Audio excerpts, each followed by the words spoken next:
Hi friends, I'm Juliet. Welcome to today's English lesson. In the last lesson, we learned about the sounds of the letter D. Today we are going to learn about the sounds of the letter F. Recuerden que tienen un material del cual se pueden apoyar para ver la pronunciación de cada una de las palabras que vamos a ver en este video. Vamos allá. This is the letter F. Esta consonante es muy sencilla de aprender ya que solo tiene un sonido. En esta ocasión tienen que poner sus dientes superiores encima de su labio inferior, dejar un espacio para sacar el aire por ahí. Repitan después de mí.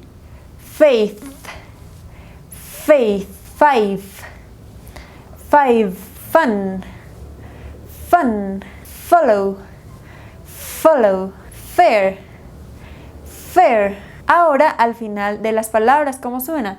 Safe, safe, life, life, wolf, wolf, sofa, sofa. Very good.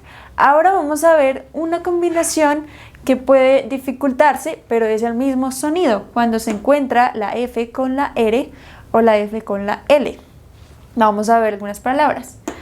From, tiene que pasar de este sonido al otro. From, from, free, free, fruit, fruit, flow, flow, fly, fly, flower, flower.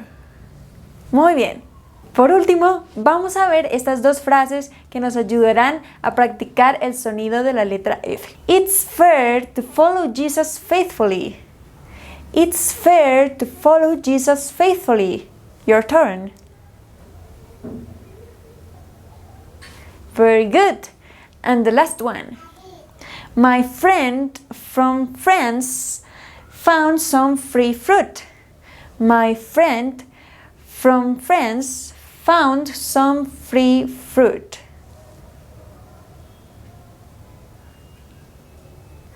Very good. Acabamos de ver el sonido de la letra F. Recuerden que pueden volver a ver este video las veces que sean necesarias para practicar este sonido muy bien. En el siguiente video vamos a ver los sonidos de la letra G. No se lo pierdan. Bye.